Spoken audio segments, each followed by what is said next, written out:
Hello student, welcome to my YouTube channel excellent success group. तो student, आज हम discuss करेंगे क्लास 6 में चैप्टर 14 प्रायोगिक ज्यामिति की प्रश्नावली 14.1। क्वेश्चन नंबर 3 दे रखा, एक वृत्त और उसके कोई दो व्यास खींचिए। यदि आप इन व्यासों के सिरों को जोड़ दें तो कौन सी आकृति प्राप्त होती है। यदि व्यास परस्पर लंब हो तो कौन सी आकृति प्राप्त होगी। आप अपने उत्तर की जाँच किस प्रकार करेंगे, ये हमें क्वेश्चन में बोला गया है। ठीक है, तो सबसे पहले हम अपनी मर्ज़ी से एक वृत्त बना लेते हैं। यहाँ पे क्वेश्चन में वृत्त का साइज़ नहीं दे रखा कि कितना बड़ा बनाना है, तो आप अपनी मर्ज़ी से जैसा मर्जी वृत्त यहाँ पे बना सकते हो। तो ये मैंने एक वृत्त बना दिया। और स्टूडेंट, आपको ये सारा काम पेंसिल से करना है, पेन का यूज़ बिल्कुल भी नहीं करना है। मैं इसलिए कर रहा हूँ ताकि आपको वीडियो में बिल्कुल क्लियर नज़र आए। ये हमारा बन गया एक वृत्त। अब बनने के बाद बोला दो व्यास बनाने हैं। व्यास की डेफिनेशन क्या होती है पहले ये समझ लो। एक वृत्त है जिसका कोई भी केंद्र है। वृत्त के किन्हीं दो वृत्त पर स्थित किन्हीं दो बिंदुओं को मिलाने वाली रेखा जो केंद्र से गुजरेगी वही व्यास कहलाएगा। जैसे मान लो ये दो बिंदु मैंने बना दिए, इसका नाम ए रखा, इसका नाम बी रखा। ए और बी को मिलाया, लेकिन वो इसकी केंद्र ओ से ज़रूर गुजरेगा, तभी वो व्यास कहलाएगा। चाहे वो मान लो ये हो, सी डी हो, केंद्र से तो गुजरना ज़रूरी ही है, तभी वो हमारा क्या कहलाएगा, व्यास कहलाएगा। तो दो व्यास बनाओगे, आप कोई भी बनाओ, लेकिन केंद्र से गुजरने ज़रूरी हैं। ठीक है, तो मैं दो व्यास बना लेता हूँ जो हमारे केंद्र से गुजरेंगे। पहला व्यास तो ये वाला हो गया, दूसरा व्यास ये हो गया, दोनों व्यास हो गए। अब इनके जो पॉइंट आए, जैसे मान लो पहले वाले का नाम रखा हमने ए बी, दूसरे वाले का नाम रखा सी डी, केंद्र हो गया ओ। तो हमें इनको मिलाना है। बी को सी से मिला देना है,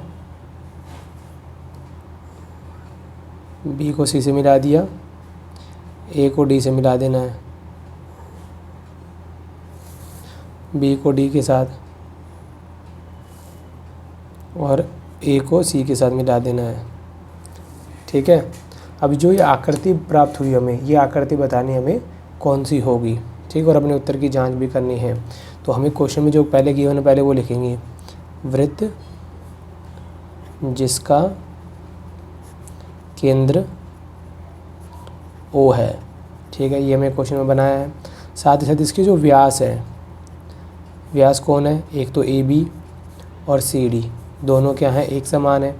ये भी हमें देखो, व्यास जितने भी बनाओगे एक वृत्त के अंदर सभी के सभी क्या होंगे, समान होंगे। अब हम इस क्या करेंगे, इसकी अपोजिट साइड को मेजर करते हैं कि ये कितने की है। पहले ए डी को मेजर करते हैं, ए डी कितने की है। तो मैंने स्केल लिया, ए पे रखा, तो ये ए डी जो हमारी ये करीबन 5 सेंटीमीटर की निकल के आ रही है। ठीक है, वहीं पर बी सी को भी नाप के देख लेते हैं। बी सी भी हमारी करीबन 5 सेंटीमीटर की निकल के आ रही है। तो ए बी, ए डी और बी सी दोनों कितने की हुई, 5 सेंटीमीटर की। इसी तरह से ए सी को नाप लेंगे। ए सी हमारी आ रही है, देखो ये 0 1, ये 2 से पहले ही है, ये करीबन 1.5 6 7 के आसपास है। ये ए सी है 1.7 सेंटीमीटर। बी डी को नाप लेंगे। बी डी भी हमारा कितना आ रहा है, 1.7 के समथिंग ही आ रहा है निकल के। तो यानी कि ये भुजा इस भुजा के समान है, ये वाली भुजा इस भुजा के समान है। देखो, आयत की डेफिनेशन ही यही होती है कि इसकी जो सम्मुख भुजाएं होती हैं वो समान होती हैं। ठीक है, अब चाहो तो आप इसके कोण भी नाप सकते हो कि ए बी सी डी कितने डिग्री का एंगल है।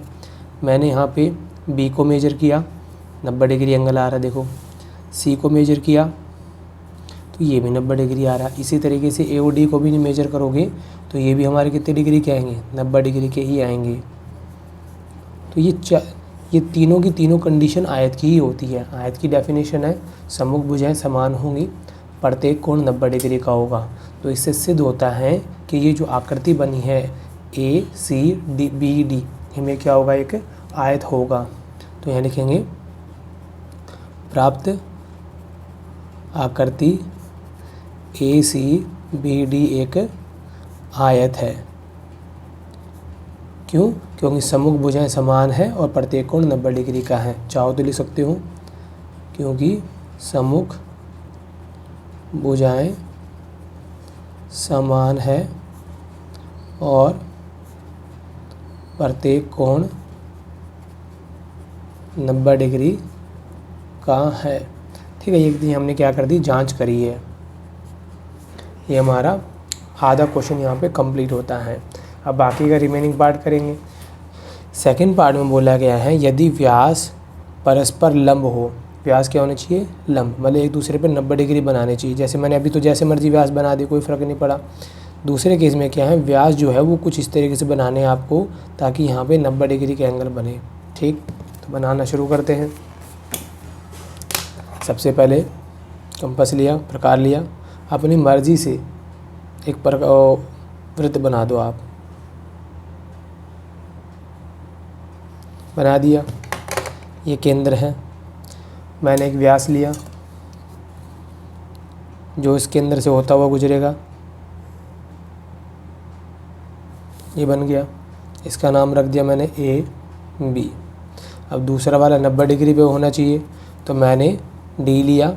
इस टी पॉइंट को इस सेंटर पे रखते हुए 90 डिग्री मार्क कर लिया।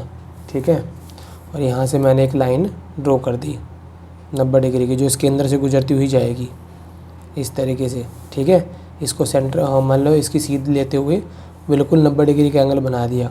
अब ये भी कितना डिग्री का शो करेगा, 90 डिग्री। ये भी 90 डिग्री है, ये भी 90 डिग्री, ये भी 90 डिग्री होगा। इसका नाम दे दिया मैंने सी और डी।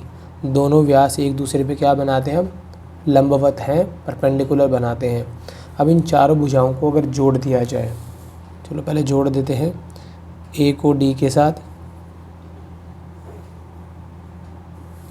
ठीक है, बी को डी के साथ,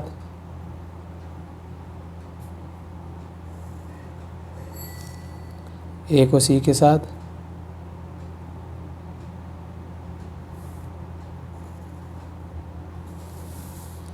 बी को सी के साथ,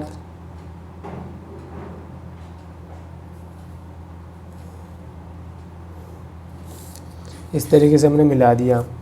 तो मिलाने पर पहले वही बात लिखेंगे यहाँ पे, वृत्त जिसका केंद्र ओ है और व्यास कौन कौन बनाया हमने, पहला ए बी जो कि समान होगा सी डी के। एक वृत्त में बनाए कि जितने भी व्यास होते हैं वो समान होते हैं, और साथ ही साथ दोनों के दोनों और ए बी और सी डी दोनों एक दूसरे पे 90 डिग्री का कोण बनाते हैं। ये होता है लंबवत का निशान। ठीक है, तो ये लंबवत बनाते हैं। अब इनकी भुजाओं को नाप कर देखते हैं कि हमारी ए डी कितने की आ रही है। ए पे रखा, डी पे रखा, तो ये आ रही करीबन 3.6 आ रही निकल के। तो यहाँ लिखा मैंने ए डी जो है वह 3.6 सेंटीमीटर। बी डी को नाप कर देखा, ये भी हमारी 3.6 से निकल के आ रही है। फिर हमने बी सी को नाप के देखा, बी सी भी हमारे 3.6 से निकल के आ रही है। ए सी को नाप के देखा, ये भी हमारी 3.6 से निकल के आ रही है। तो यानी कि चारों भुजाएं हमारी 3.6 के बराबर आ रही है निकल के। वहीं पर इनके कोण भी नाप के देख लेते हैं कि एंगल डी कितने का है। तो मैंने इसको यहाँ पर रखा, रखने पर ये कितने डिग्री का एंगल शो कर रहा है, 90 डिग्री का। इसी तरीके से आप ए का भी चेक कर सकते हो, ए भी कितने का शो कर रहा है, 90 डिग्री का एंगल। सिमिलरली बी और सी भी 90 डिग्री का ही एंगल शो करेगा। Angle A, B, angle C और एंगल डी चारों हमारे 90 डिग्री के निकल के आ रहे हैं। चारों भुजाएं एक दूसरे के समान है और साथ ही साथ प्रत्येक कोण 90 डिग्री का है। ये जो डेफिनेशन होती है ये होती है वर्ग की। ठीक है, तो यानी कि जो प्राप्त आकृति है वो हमारी क्या है, एक तरीके का वर्ग है। यहाँ लिखेंगे चारों भुजाएं समान है व प्रत्येक कोण 90 डिग्री का है, इसीलिए प्राप्त आकृति